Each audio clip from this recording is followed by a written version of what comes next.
আসসালামু আলাইকুম। ডাকসু নির্বাচনে ছাত্র শিবির ২৮টি পদের মধ্যে ২৩টি পায়। রাকসু নির্বাচনে ২৩টি পদের মধ্যে শিবির পায় ২০টি এবং চাকসু নির্বাচনে ২৬টি পদের মধ্যে শিবির পায় ২৪টি।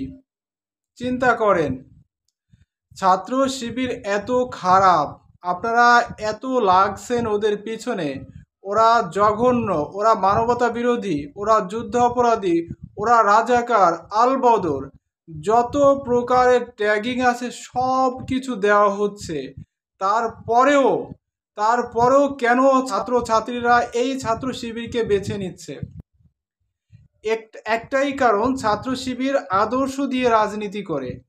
আদর্শ দিয়ে তারা রাজনীতি করে, যার কারণে ছেলেমেয়েরা ছাত্রছাত্রীরা তাদেরকে নির্বাচিত করতেছে যে তাদের কাছে আমরা সেফ থাকবো। তারা কোনো অন্যায়ের সাথে জড়িত থাকছে না, কোনো চাঁদাবাজির সাথে জড়িত থাকছে না, কোনো লুটতারাজের সাথে জড়িত থাকছে না, কোনো ছাত্রছাত্রীদের সাথে কোনো প্রকারের অনৈতিক কার্যকলাপে লিপ্ত থাকছে না। আর আপনারা তার উল্টোটা প্রচার করছেন।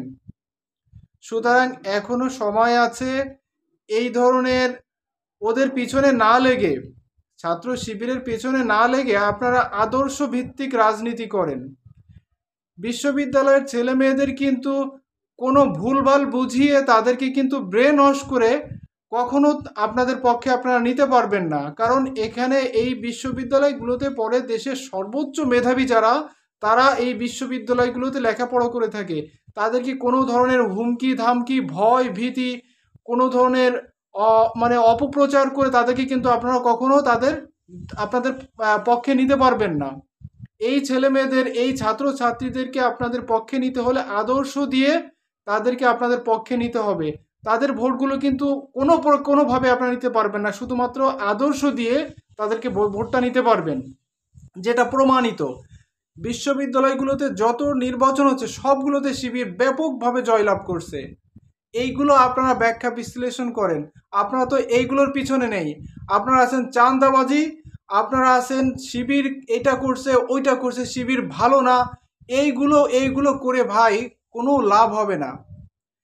আসলে একটা দলের একটা নির্দিষ্ট নীতিমালা থাকতে হয়, একটা নির্দিষ্ট এজেন্ডা থাকতে হয়, যে এজেন্ডা বাস্তবায়ন করার জন্য কাজ করবেন। কিন্তু আমরা দেখতেছি আমাদের কিছু ছাত্র সংগঠন এবং কিছু রাজনৈতিক দল একে আরেকজনের পিছনে লাগে, মানে কাঠি নিয়ে সবসময় ব্যস্ত থাকে, কার পিছনে কে কাঠি দিবে। এইগুলো রাজনীতি না। আসলে আমরা বাংলাদেশের মানুষ এই বর্তমান বাংলাদেশে একটা সুস্থ ধারার রাজনীতি আমরা দেখতে চেয়েছিলাম। আমাদের কিছু কিছু রাজনৈতিক দল চাইলে কিন্তু তারা এই সুস্থ ধারার রাজনীতিটা আমাদেরকে ফিরিয়ে দিতে পারতেন, কিন্তু তারা সেটা না করে তারা কাঠি নিয়ে পিছনে দৌড়াদৌড়ি শুরু করতেছে। একটা দল তাদের নির্দিষ্ট এজেন্ডা বাস্তবায়ন করার চেষ্টা করছে, আর আরেকটা দল তাদের নির্দিষ্ট কোনো এজেন্ডা নেই, তারা শুধু আরেকজনের পিছনে কাঠি নিয়ে দৌড়াদৌড়ি করতেছে। বৃহৎ বৃহৎ দল, তারা তাদের নিজস্ব কোনো কর্মসূচি নেই, তারা সব সময় জামাত, ছাত্র শিবির এদের পিছনে কাঠি নিয়ে দৌড়াদৌড়ি করতেছে।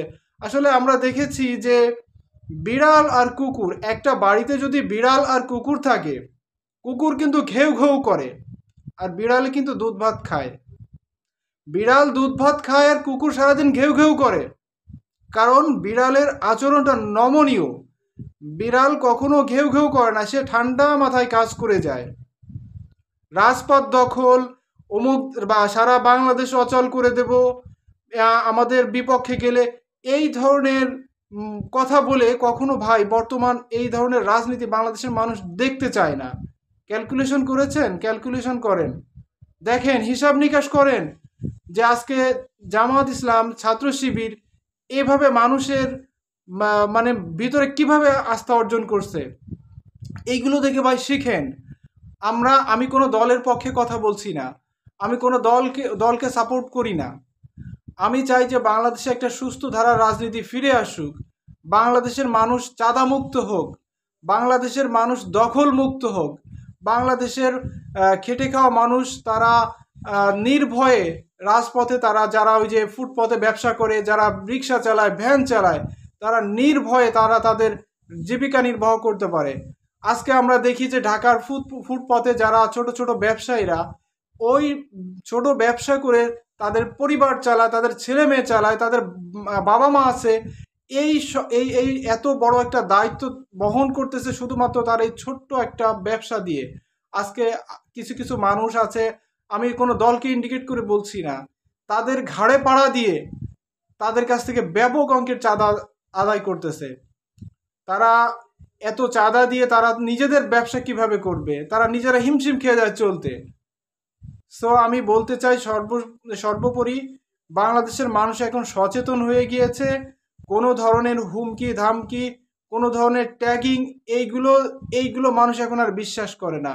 সুতরাং এইগুলো ছেড়ে দিয়ে আমি প্রতিটা রাজনৈতিক দলকে আহ্বান করব যে আপনারা একটা সুস্থ ধারার রাজনীতিতে ফিরে আসুন, দেশের মানুষকে শান্তিতে থাকতে দিন এবং আপনারা এমন একটা রাজনীতি বাংলাদেশে উপহার দিবেন যেই রাজনীতিটা বাংলাদেশের প্রতিটা মানুষ আশা করে। ভালো থাকবেন। আসসালামু আলাইকুম।